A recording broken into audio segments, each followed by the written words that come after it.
close this joke? Sure. So that nobody just walks in there. Shit. Alright, have some I mean- homeless food. Let me in, fool. I want to be on your podcast. My mother was born in East LA. He's like, fuck you. Right. He's like, fuck me, no, fuck you. Get behind me, Satan. Right? Alright.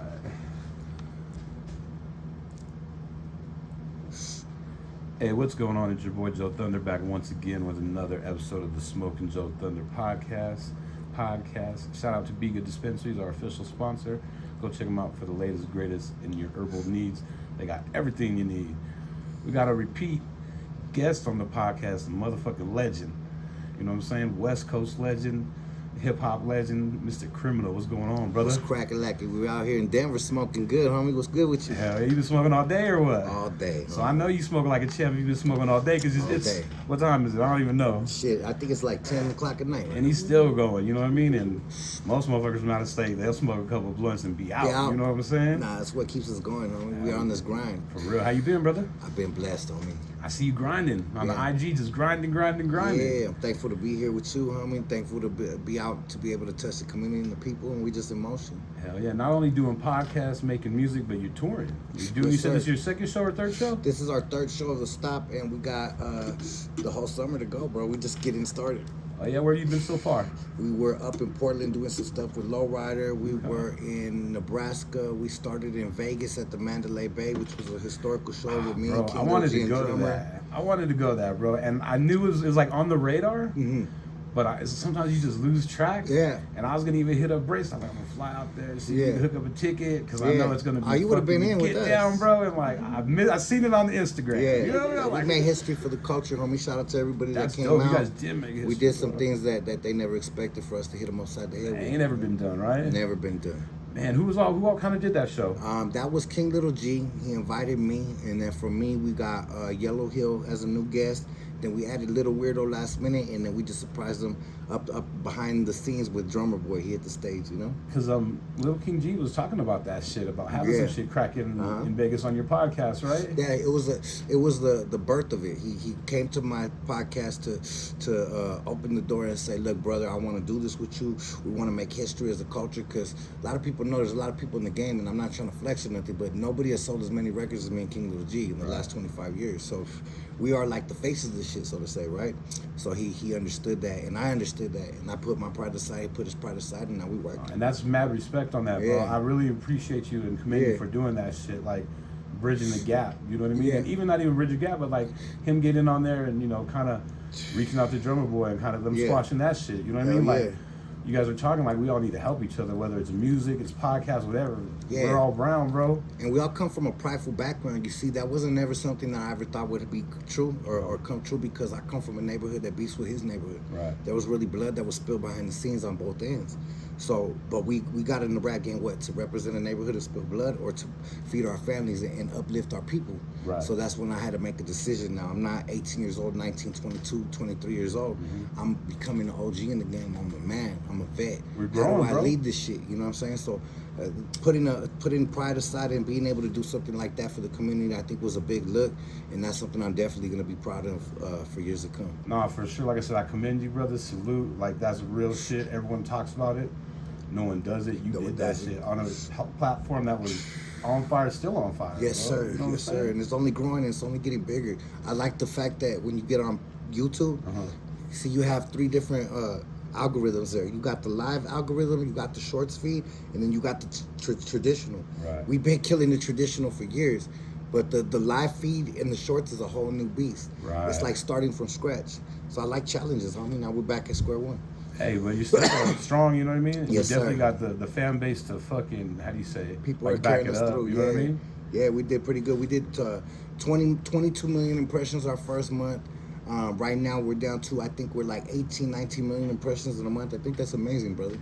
For real. Yeah. Hey, what made you kind of start like the podcast, man? What kind of made you kind of say, hey, I'm going to do a podcast? Well, I'm a businessman, right? So I utilize every tool that's available to me. And when we created our studio and we created a building, there's so many avenues of being able to monetize a building. And being able to monetize a building from a recording studio to being able to bring people in on meet and greets if we ever wanted to. Was something that we had a vision, so we created a showroom in the front. We have the back room, which is a showroom for the cars, which I also have a flipping business, what I do on the side. So far, I haven't had no successful flips because I'm keeping them all. But the process was to buy these classic cars and flip them, which now all my cars since I've owned the building have doubled or tripled up. So it's all working out. So monetizing was another step. We had the front room. Podcasting, I feel, is an opportunity that not a lot of people are taking advantage of right now. It's really. People talk about it, everybody's into it, but nobody's grabbing it. And like I feel like a lot of competition wasn't really taking it to the level where we could. So I jumped on it, bro. Whenever I see an open space and something like that, I jumped on it, and it just monetized another spot in my building to create another business avenue and another like in your building, you got different departments. Absolutely. You know what I'm saying? And we have a compound, brother, and I'm proud to say that we're able to use our minds and use the gifts that God give us to plant seeds that give us fruit quickly. You know what I'm saying? Right. And like I was saying, man, you got like the whole shebang, bro. You got the Jay Leno gangster shit, like screens and videos playing and fucking the whole nine. You know what I mean? When we first set out, we had a vision, and I got with my team, I got with my beautiful wife, I got with my producer Critical, and we said this is what we want to do, and we set out for that vision. And we knocked it out, bro. I'm more than happy with what we came out with as a team, because everything we do is as a team. Hell yeah, that's dope, man. Who was like your first guest? My very first guest was the homie Young Dopey. Shout out to Young Dopey. He was my first guest, and he kicked it off. He kicked the whole shit off, and it's been good ever since, man. We just been rolling ever since. And then talk about it, man. I know it started picking up momentum. You know what I mean? Yeah, it definitely did. We had Young Dopey, and we were just talking about life, and a controversial subject came up. A controversial subject with, as I mentioned earlier, I sold some of the most records in this whole West Coast being brown skinned ever in Latin rap history. And he brought up the fact that he thought it was real strategic and slick that they didn't bring me up in that King of Chicano Rap conversation. Right. So I said, I agreed. I felt like it was extremely strategical. I said on my show, it's documented, I said, motherfuckers know not to throw me in that mix because I eat motherfuckers for breakfast, lunch, and dinner. Because I believe in my craft, and this is a friendly competition. If you're going to let me go out there and shoot some points, I'm going to do some triple dunks on these motherfuckers, right? Because I'm confident what I could do. So as soon as that was being brought up, I started getting communication from King Lil G. So he was like, let's clear this up. Let's make sure that it doesn't come out. But, because, our people take shit like that and they'll twist it. They'll run with it all criminal, say he'll eat motherfuckers up, and then he's dissing King Lil G or something like that. Right. So he called, like, what's good with it? And then him and Dopey kind of had a prior issue where they weren't communicating properly. Right. So we ended up, not so to say squash a beat, but we put them back in communication. Right. To at least talk about shit. At least talk about shit. And then the next day, like within 2 days, King Lil G called me. He would call me the next day and was like, I want to pull up on you like tomorrow type shit. So I was like, damn, this is becoming big. And then he pulled up and he started talking about the shit with Drummer and how he wanted to see Drummer. And I'm like, wait a second, the light popped off in my head. Drummer's my little homie. I know his homies from his hood since the 1995, 6 years, you know what I'm saying? So I roll with them fools. I've been in the streets with them fools, in the trenches with all the military weapons, all that shit. Like, me and them, we go back. So I was like, that's an easy play. So I hit him, and he was a little bit abrasive or hesitant at first. But due to the fact of my leadership, and I feel that people could tell my intentions are good, he came through, and with love, I told the little homie, like follow my lead, little homie, let's do it. Now he's on fire more than he's ever been in his career, and these fools are getting bags all over the country. He's been touring for a minute, but now they're really going. You know what I'm saying? Like their shit's like activated, like someone poured gas on their shit. And I'm proud to say that was all started right there on the podcast. Like I said, you're making moves, man. Like, not even moves. Like, how do I say? I'm trying to think of the word, but like, I want to say like generational gap shit. You're bridging this shit. You're bridging it and fucking, you know what I mean? Because like they said, the youngsters need to listen. They need to swallow their pride. Yeah. And us as the old cats need to be like, or you're not saying you're old, but you know, we the OGs or whatever, we need to not get to the point where we're like, fuck it, I ain't fucking with it no more. And also we have standards, right? Yeah. So I'm making it a standard, and I'm making the standard that all that bullshit that people doing, all that fugazi shit, all that disrespecting another man and then saying they outside, and all that goofy shit fools be doing online, like, I don't even acknowledge it. When fools do that shit, we don't even acknowledge it. Gangsters don't talk, we just do what we do. And there's a lot of funny fugazi shit out there. Right. So when people put us in the same category, I don't even acknowledge it because they ain't on our level. So we out here really getting bags. We're really out here changing communities. We're really out here doing that. People sort of say you know, they ask about, oh, what about this rapper in LA? What about this rapper? Yeah, I say that rapper ain't really doing it. That really rapper ain't international. That rapper ain't getting money. That rapper probably never even seen $250,000 in his life. So why would I acknowledge an artist like that and put myself on that level when we're self-made bosses and millionaires that took our families all around the world off this shit? It's not. It's like comparing fucking night to day, homie. It's two different things. You know? No, for sure. Hey, talking about like fucking this lame ass and crazy shit, I gotta ask you about this because this is all in the news, bro. Yeah. Keffe D.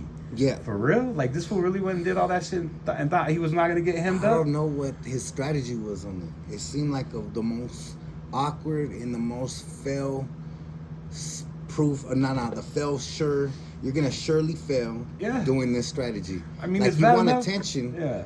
but in the wrong way. Huh? It's bad enough the kids are doing it in the music, right? But now you're doing interviews in a book, and you're basically saying I handed the gun. And now with all this shit coming up, I'm starting to think that he is the one that fucking smoked right? Tupac. He might have been. And he might have been throwing this off the whole time. You know what I mean? And fucking just playing it like doing like they said the T.I. kind of blamed it on his nephew. You know what I mean? Trippy, huh? That's fucking wild, bro. It's wild, bro. But you know what? To me, nothing is surprising these days. Yeah.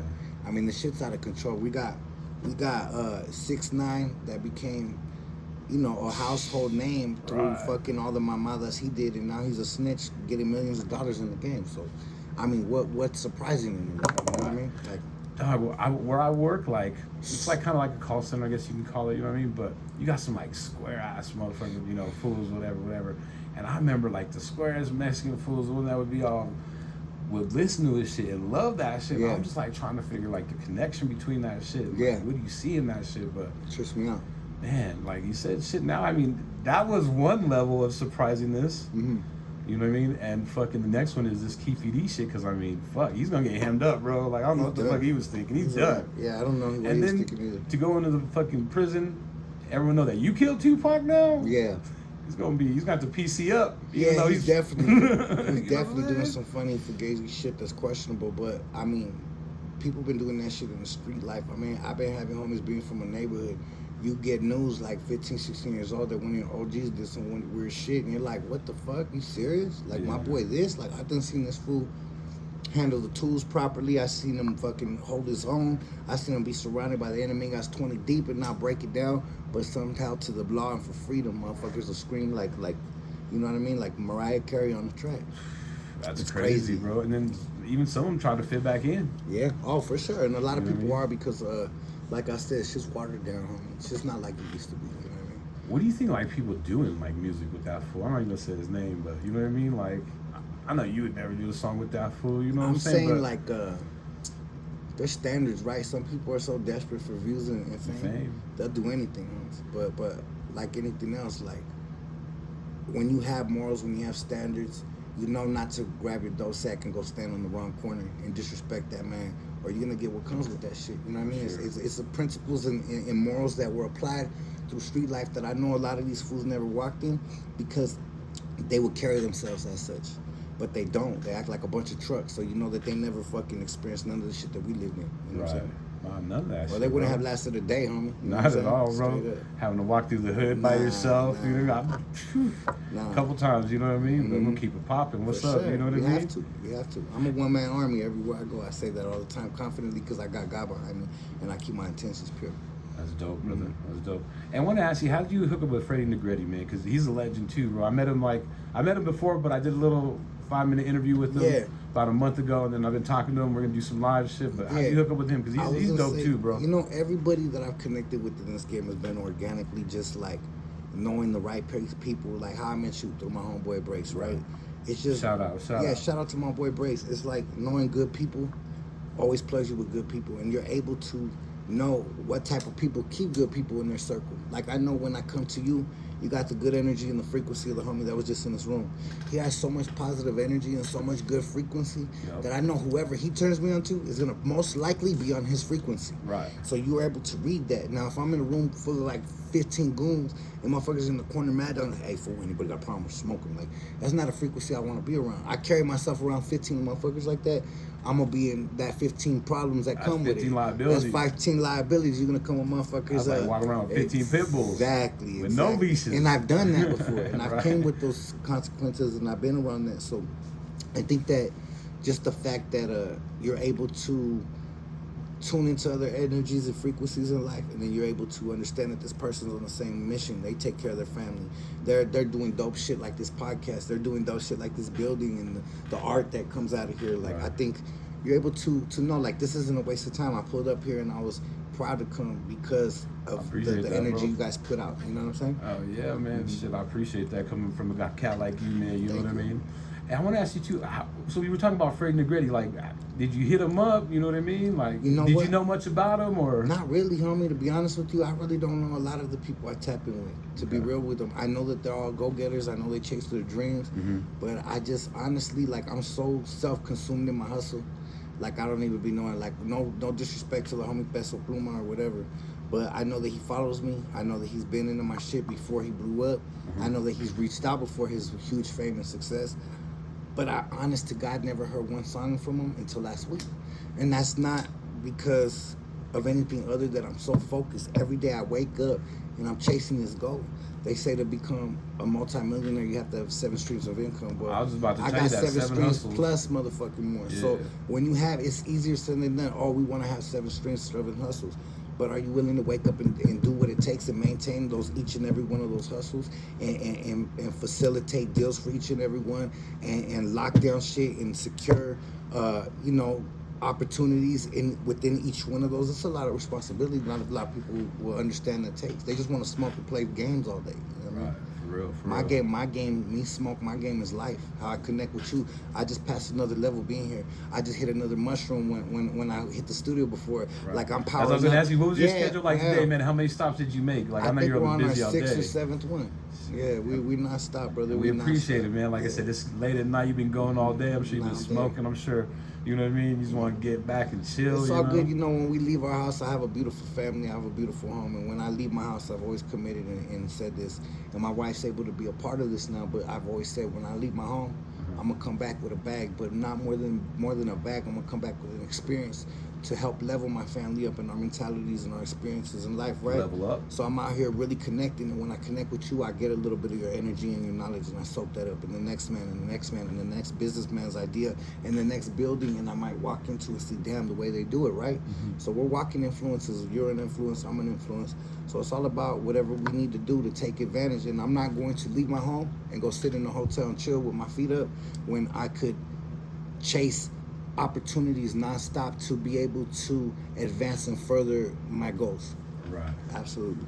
Hey, one of the things that you kind of did is when Snoop took over the Death Row shit, man. Yes, sir. You were on that shit with him. How did that shit kind of transpire? Tell me, run us through all that, man. Well, I'm naturally an investor in this cryptocurrency space in the NFT game. Right. I know you was big. I mean, one of the times I went to LA, like I said, I hit up Brace again, and he was like, "Oh, he's in New York with the NFT shit." Yeah, you know what I mean? I was like, oh, and we're still heavy in it. We're gonna be in Hong Kong with the NFT. So that shit ain't died yet? Nah, that shit ain't nowhere near dead. Okay. I still got my portfolio still 6 figures plus. So even though it took a low end, this is when you buy it. These are when you snatch in. People don't understand that this is the opportunities. People don't understand that these are the moments right here that make buy people low, sell high. Rich as motherfucker, right? You buy the rumor, sell the news. A lot of people don't understand. They just want to jump in when it's hype. And I also learned by being a part of that wave, right? You learn both sides of it. So I've seen the successful sides. I've seen the sides where you're not as successful.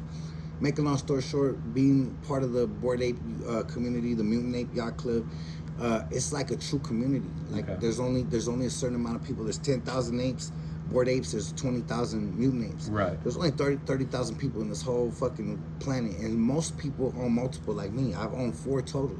Okay. So I was able to flip one for like 88 bands, another one for like I don't remember how much. But bottom line is these things are very expensive assets that you could, if you get them in the right time, that they're worth a lot, and they have benefits. So like they airdrop you money, all this type of shit, if you're in it at the right time. So my whole point is this: getting in that community furthered me with more people. This door led to that door. Went to the NFT conference. Was tapped in with my boy Brian Lopez that owns a Bored Ape. Was chopping it up with Racks. Being in that room, I ran into Snoop Dogg's son, which we know each other from back in the days. Right. He was with Armador and a couple dudes that actually run the Death Row shit and all that, and just chop it up behind the scenes. I was like, yo, this is what we're doing now. they understood that I own some NFTs. They're like, bro, you should be a part of this, you know? And then the next thing you know, we got the track cracking. Snoop put it out on this shit. And did you freestyle that shit too? Do you freestyle everything? Mm-hmm. I don't write no music. Okay. When's the last time you wrote? Probably like 5 years ago. Okay. Mm-hmm. Maybe. Like you said, this is more genuine, more of the moment, what's kind of popping, right? Yeah, I would say recently I wrote To Be 1000 with you. I wrote on the King Lil G track with me and King Lil G because he wrote and he took his time and he was in my studio taking so much time and being so precise with it. And I was like, you know what? I want to bring that energy too. I want to see how that feels to get back in there. Yeah, instead of just freestyle. So on my track with him, America's Most Wanted, and on the song with all of us that we got together, those were both written. I didn't freestyle those. I wrote those. That's dope, man. I was gonna say I have a request for you for a guest on your podcast. What's up? Ras Kass. Ras Kass is hard. Cause he did a podcast recently with Hoffa. Okay. My expert opinion, but I need a LA cat. Yeah. To talk to Ras. You know, I'll Kass tap in and get, you know what I mean. That's he has easy. a lot of history. Like he put a lot of fools on. He's from Carson, too. right? Huh? He's from Carson, right? Yeah, I believe so. Yeah. Put on the far side. He opened a lot of doors for a lot of cats, and he's just like, he's like us, bro. You know what I mean? Just real, bro. You know what I mean? Yeah, for sure. I'll definitely tap in with some people. I know a lot of people that know him, so I definitely would tap in. Coming from a gangster's rap fan base, I always came up more liking like the hardcore rap, like gangbanging rap. Like I always some Easy E? yeah, and then Some, everything that came after that, like the Brother Lynches, the Seabos, all that Spice One. South Central Cartel, bro. South Central Cartel, shit like that. But you know, the Ras Kass, I always respected the lyricists and the hip hop heads. It just was a different place for me. Like I couldn't relate to it, but I respected it. You know? No, I feel you, cause like I didn't get into Ras Kass till way later, bro. Like I would see his shits too, and it just, you know what I mean? Yeah. But once I actually kind of got older and sat down and listened, like he has a dope album with Apollo. Okay. And that shit bangs and just like. Apollo was the dude that passed away that played him in Society, right? Or Boys in the Hood? I think he's like a producer. I could have it wrong, bro. Okay. I'm high right now. No, that's Just all call it good. out of weed. Now, you know what's crazy? A lot of people don't know this, and I don't think I've ever said this publicly ever. But I used to go to hip-hop ciphers when I was like 13, 14, 15 years old in South Central LA. You go to They have Good a thing Life? called Project Blown. A Project Blown? Okay. Project Blown. But before that shit was commercialized, before the Eminem 8 Mile movies, before all that shit, I'm talking with fools were getting smoked in the parking lot right after the battles. Damn. I was seeing it, witnessing it. I was right there in the mix, you know. And seeing that also taught me and birthed the hunger in me, even though I didn't understand that lifestyle. My homies were in it, because I would go around my homies in Whittier. I had a homie, Roger, that I don't hang out with no more. But he had a lot of homies in party crews in Whittier. They were part of a party crew called Main Attraction. And we used to go right there and then link with them cats, go party to a couple parties, maybe Whittier, Pico Rivera. Then I would hit my homie shop with, because he would be in the area anyways. So then we'd all link and go different directions. I might hop in his car, go a different direction with my homies from my neighborhood, or just stay with the party crew cats, right? But I would go with them, and then we would go and end up at Project Blown, and they'd be like, just some art shit. And then next thing you know, we'd be like, damn, like some of my homies straight up, to be real, like, I don't want to fucking be here, homie, these motherfuckers, and disrespectful. You know, some homies are a little bit on some other shit, you know? No, I know. And, you know, they say their little words and their comments, and I'm just like, nah, homie, but I would understand the craft. I would see their hunger. I would see the motherfuckers sweating off their face, wiping their face, throwing it down, rapping, spitting in each other's face, and I'm like, damn, I might crack that fool who's just spitting in my face. But I understood this isn't about that. This is a battle. These fools are really going at it. And coming from the West Coast, I never thought that existed. You know what I'm saying? So it was an eye-opener for me. And it was in one of the most grimiest, ghettoest, dangerous fucking neighborhoods. You know what I'm saying? So you had to go risk your life just to watch that shit. Hey, another cat, too, I was going to tell you, like, I don't know what's about Proper Dose. Frank V. Frank V. What's up? Is he still doing okay? Man, it's crazy. I'm going to tell you something I never said publicly about Proper Dose, too. So Proper Dose was... one of my favorite artists growing up. I never give him the props that I feel like he deserves, because I feel like he made a decision and a move that I didn't agree with early in my career. Okay. And I thought it was some shit that I looked down upon. You know what I'm saying? He was a real one from his hood. We all went to Mexico together. The homies from National City, the homie Spanish Fly, Maniac, me, my homeboys from my barrio, Capone, his homies from his barrio, the homie Spider, Pacas Criminales, there were like 40 deep. And him with like 12 of his homies from Santa Monica. And I looked at him as a real homie, you know what I mean? But there was a time where my homie Stomper, rest in peace, wanted to work with him. And I was producing Stomper's full album. And I don't remember exactly verbatim how it came about, but he was like saying shit like he was better than us and he wouldn't rap with us and all this shit. But we were selling way more records than him at the time. So at the time I confronted him, I was like, what's up with this shit? And he was like, nah, I don't feel like that. But it was already put out there about how he felt through somebody else. So I made a whole ass track where I was like pretty much getting at him. And I remember Capone didn't want to release it. And, you know, I could basically get at the cat myself. So I was like, you know, I'm going to leave that alone because of the prior respect I had for him. Right. But, yeah, So I just you never a lot put of that out? motherfuckers. No, I never put it out. I didn't even say his name. But it was like I was speaking on the situation. And if he heard the song, he would have understood I was talking definitely about know, it. yeah. Yeah. And it was just at the time what it was. But, I ended a lot of motherfuckers' careers and didn't have no hesitation in disrespecting anybody back then. I mean, even personal, I slapped the shit out of somebody quick, right? But for some reasons, out of his OG-ness in the game and out of what I respected him doing with Mexican power and everything, I was like, I just gonna leave this shit alone. You know what I mean? So I just left it alone. I didn't agree with it. Stomper didn't agree with it. Big Locote didn't agree with it. The whole camp was basically like, oh, fuck that. And to be real with you, that's the reason why he never put out an album on High Power, because he was going to. And I pretty much at that time was like, nah, homie, I'm producing this shit. Right. And Capone at that time was like, yeah, let's just pull back. Because I had a lot of weight. I was the general of the label for a reason. Everything was going through me, and Capone was basically asking my opinion, if not, took me to push through on shit that he didn't want to do. You know what I mean? For sure. Were you hearing it like from multiple people or? Nah, it was like straight from my homie Stomper. You know, rest in peace. And I'm gonna take my homie Stomper's word. My homie Stomper was a real motherfucker. You know. So yeah, that's what it was. Like you said, he has his placement. You know what I mean? He was definitely one of those cats that took it to like another level. But he didn't take advantage of his opportunity of his Nah, name. not at all. He dropped the ball in that aspect, and I say that respectfully, because we all have wasted opportunities. But I feel like he had a good voice and a good name and a great dope, talent, bro. homie. Yeah. Like they said he was the Mexican Ice Cube. The first time I played his shit, I was so proud to play it in front of my brother. And my brother goes, who the fuck is that? It sounds like a Mexican Ice Cube. I'll never forget that. And I was like, damn, that's huge, you know? Oh, for sure. It is what it is, but yeah, he came and he did his thing, and props to him.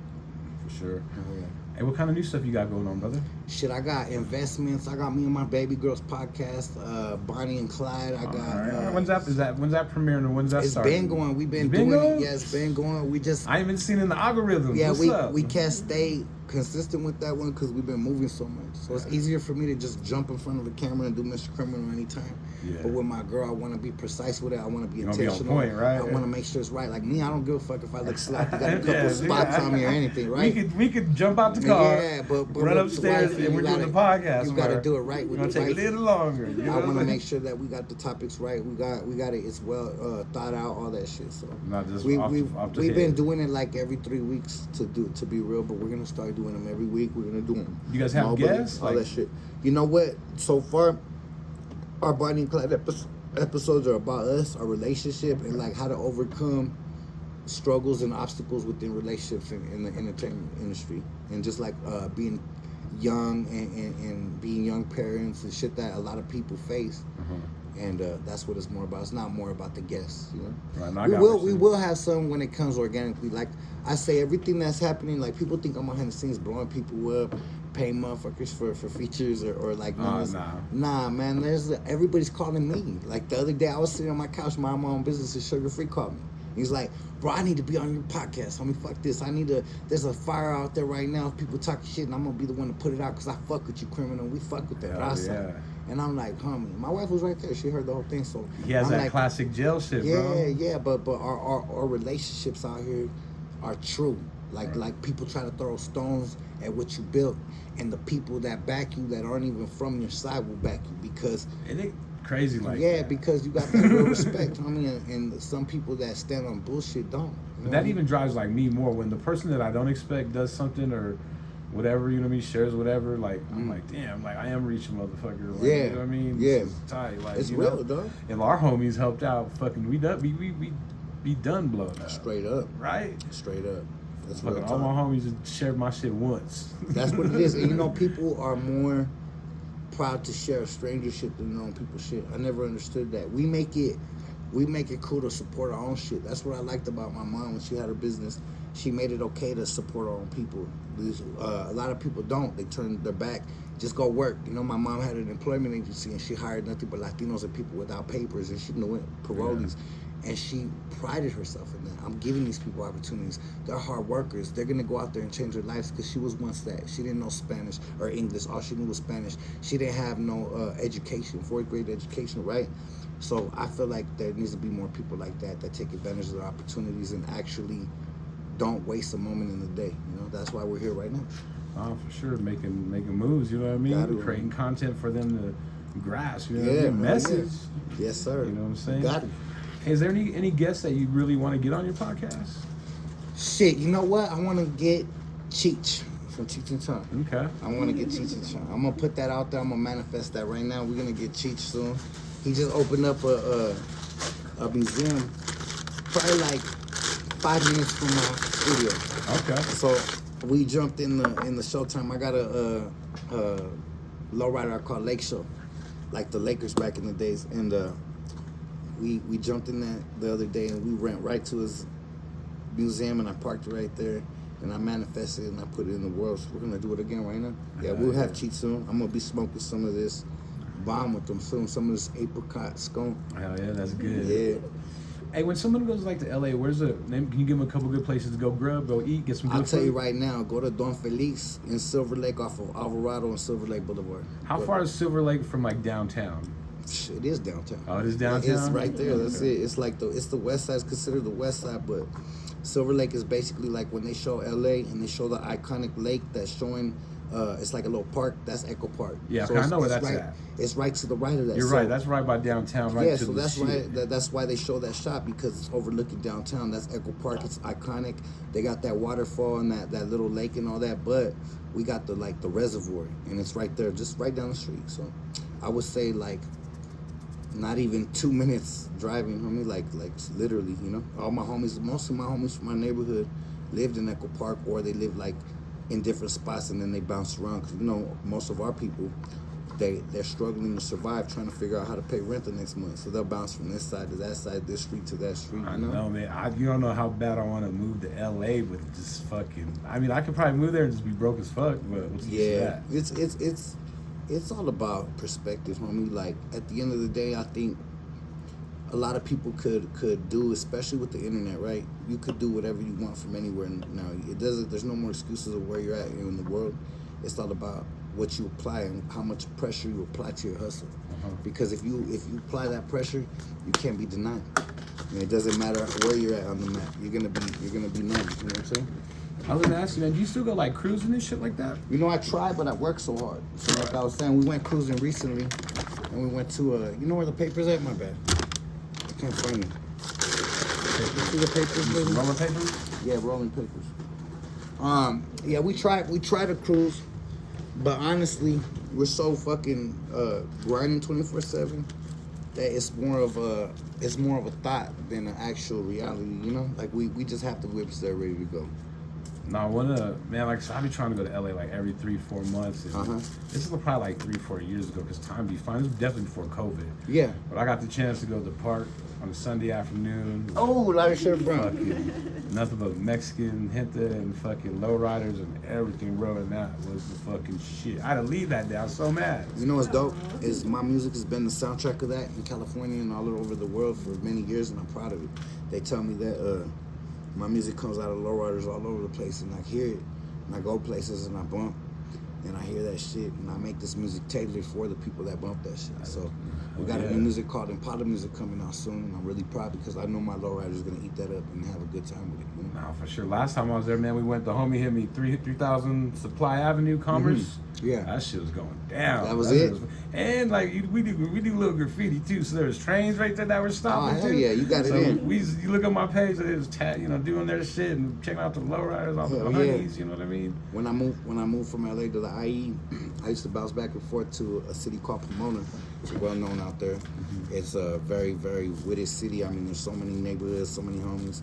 But I got a homie named Perk back in the days. He was from a tagging crew, and he used to get down, man. My homie used to write sick and clean, and I would go with him a couple times. He was half black, half Indian, half Native American. He was a good friend of mine. Shout out to Perk, man. If you hear this, any people that know Perk, man, put me back in touch with him. But yeah, anyways, the reason why I bring that up is I would be able to go with him and his homies that threw bombs up and shit. We go like to spots in Lost and like different spots where they have like big ass fucking, you know, bridges and underpasses and all that shit, and these fools would get off. And I'd just be right there smoking, watching them, just like, wow, these fools are so talented, you know? I wonder what happened to these dudes, what ended up happening to them. I remember the very last time we tried to jump a barbed wire fence and I fucked up my khakis and my shoe right there, and I was so pissed. Shit. I'm like, I'm never going back. These fools were laughing at me, clowning me, because I was like the only like cholo homie with them, you know? Like gangster, all these fools were like on some taggy shit, and I'm over there all khakied out, size fucking 60s Ben Davis, jumping the fence with these fools. You're the regulator in case shit goes down. Yeah, dog. I was How it is sometimes, you know what I mean? Have For fun, real. dog. I was just trying to experience different shit because I lost so much of my youth being in jail. I never got to experience a lot of that shit, you know what I mean? So I wanted to see what that shit was about. Hell yeah, bro. Hell yeah. Hey, I went to, like I said, I went to Rhyme Fest like a couple months ago outside of LA. Yeah. And two cats, the openers were Coyote. Oh shit. And I'd heard the song, like, you know, the 10 Laws of LA. I heard that, but I didn't know that was them. But those fools got some bars. They be spitting for some youngsters, and it's like gangster, but it's bars though too, like a little educated. You know what I mean? Yeah. And besides them, I found a nice little medium. Exactly. And then another one was Reverie. I never heard of her, and she was like, she was getting off. She's getting off, bro. Yeah, that's like, a Latino right there doing her thing too. And she's hooked in with like the psycho realm, she's really hooked in with the underground. It really shocked me, bro. When I looked at her shit, she got R.A. the Rugged Man, Killer Priest, Tumex, like all the underground. I give her props too. You know, Eli and the Grouch, all the cats that are at the top of that game. Yeah.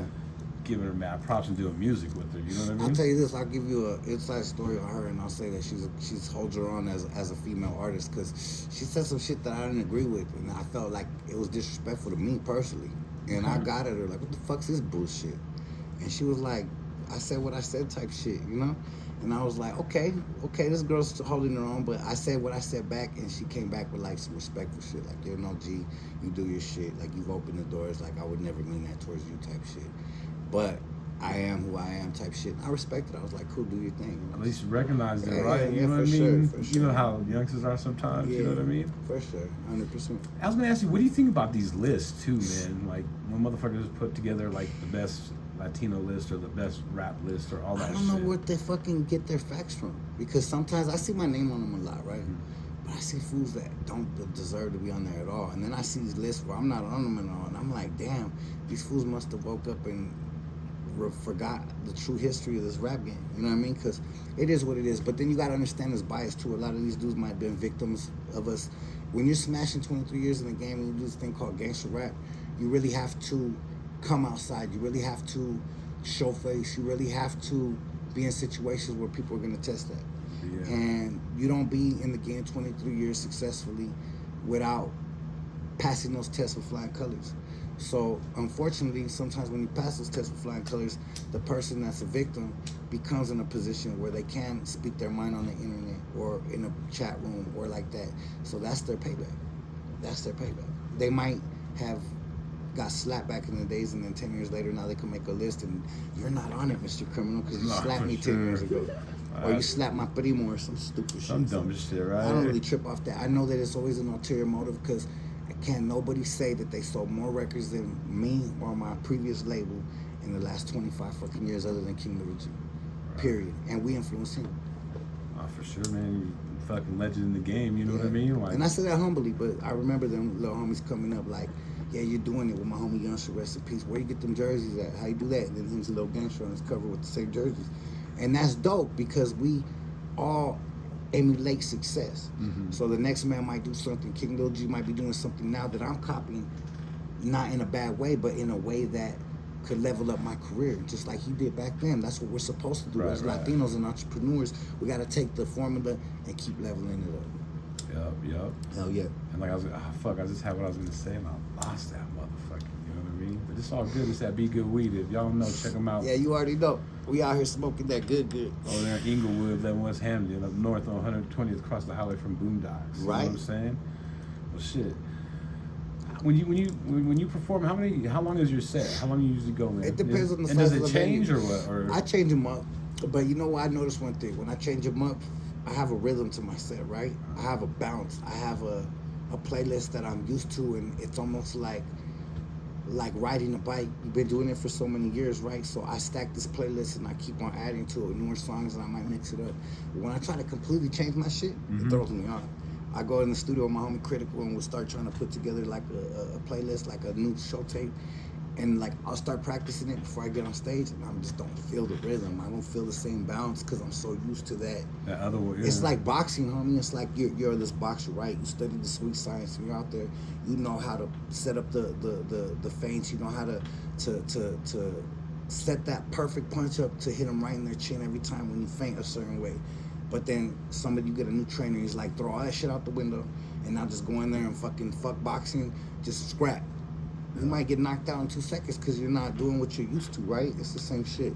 You might be up there out of breath like a motherfucker because you ain't used to this new show tape, you know what I'm saying? So I like to keep it in the same pocket but still giving some new shit.